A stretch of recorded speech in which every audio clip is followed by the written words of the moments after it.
भी मनुष्य हुआ करते थे, लेकिन आज अपने कर्मों का भोग पा रहे एक जगह पर खड़े हुए हैं। दूसरी श्रेणी कीड़े मकोड़ों की आती है, जिनके अंदर पृथ्वी और अग्नि का तत्व मौजूद होता। तीसरी श्रेणी पंछियों की आती, चौथी चौपाई जानवरों की आती है, और पांचवी स्वयं इंसान की आती, जिसके अंदर पांचों तत्व जल पृथ्वी अग्नि वायु आकाश पांचों तत्व मौजूद होते।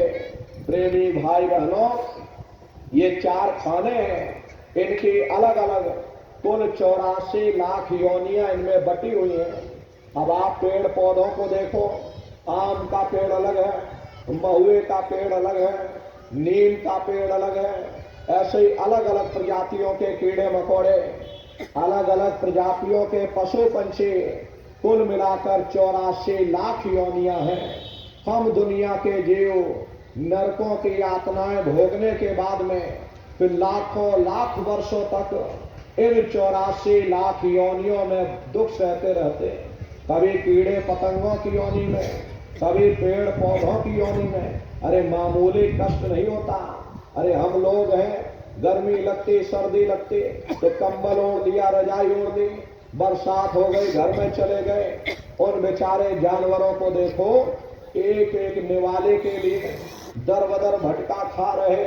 बेचारे बैलों को देखो, कट गए हैं तो कोई जोड़ने वाला नहीं, बीमार है कोई उनकी पुकार सुनने वाला नहीं, तनो बोझा उनके ऊपर लाद दिया जाता है, और चाहे बीमार हो चाहे कैसे भी हो, सोटा मार मार के चलाया जाता।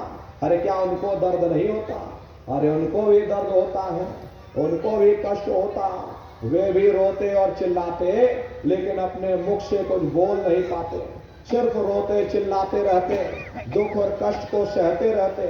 अरे यही दुर्दशा हमारी आपकी भी हुई थी। हम भी 84 लाख योनियां भटकने के बाद में हमको आपको मनुष्य शरीर मिला था, लेकिन जब माँ के गर्भ से जन्म लिया तो माया का महीन पर्दा, भूल भुलैया का पर्दा हमारे आपके ऊपर डाल दिया। इसलिए अपने पिछले जन्मों के कष्टों को भूल गए, फिर बुरे खोटे कर्म करने लगे। हरे प्रेमी भाई बहनों, अगर वो भूल भुलैया का पर्दा हटा दिया जाए तो यही मनुष्य अपने पिछले जन्मों के उन कष्टों को देख करके सारी जिंदगी कान में उंगली डालकर और मालिक की भक्ति करता रहेगा। लेकिन ऐसा माया का भूल भरम, ऐसा पर्दा आपके ऊपर डाल दिया, आप अपने पिछले जन्मों के कष्टों को भूल गए, फिर बुरे खोटे कर्म करने लगे। ये 84 लाख योनियां हैं। 84 लाख योनियों की सबसे जो आखिरी योनि होती है वो गाय और बैल की योनि होती है। गाय स्त्री का रूप लेती है और बैल पुरुष का रूप लेते हैं। ये 84 लाख योनियों की सबसे आखिरी योनि, यानी कि अंतिम पायदान होता। उसके बाद तब जाकर के हम लोगों को दोबारा ये मनुष्य शरीर प्राप्त होगा। और इसीलिए कहा गया, बड़े भाग्य मानुष तन पाया, बड़े सौभाग्य से हम लोगों को ये मानव तन मिला। बड़े से बड़े देवी देवता भी इस मानव तन को पाने के लिए तरसते हैं, क्योंकि इन 84 लाख योनियों से, उन नरकों से निकलने का केवल एक ही रास्ता है, वह केवल मनुष्य का शरीर है।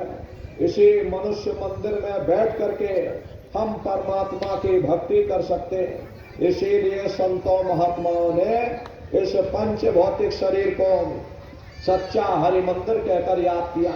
ये हरि मंदिर यह शरीर है, ज्ञान रतन प्रकट होए, ये असली हरि मंदिर है। जब भी वो परमात्मा मिलेगा, इसी हरि मंदिर के अंदर मिलेगा।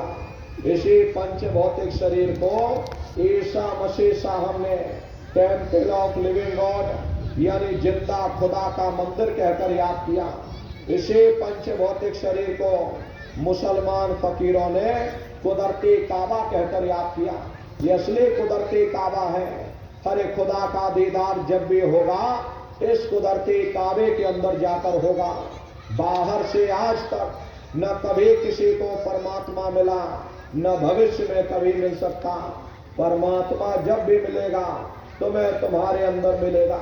और यही कबीर साहब ने लिखा है, जो तिल माही तेल है, जो चकमक में आग और तेरा साईं तुझ में और जाग सके तो जाग। जिस तरह तिल में तेल होता है, पत्थर में अग्नि होती, ठीक उसी तरह से वो मालिक हर एक के घट घट में, हर एक के वजूद के अंदर बैठा हुआ।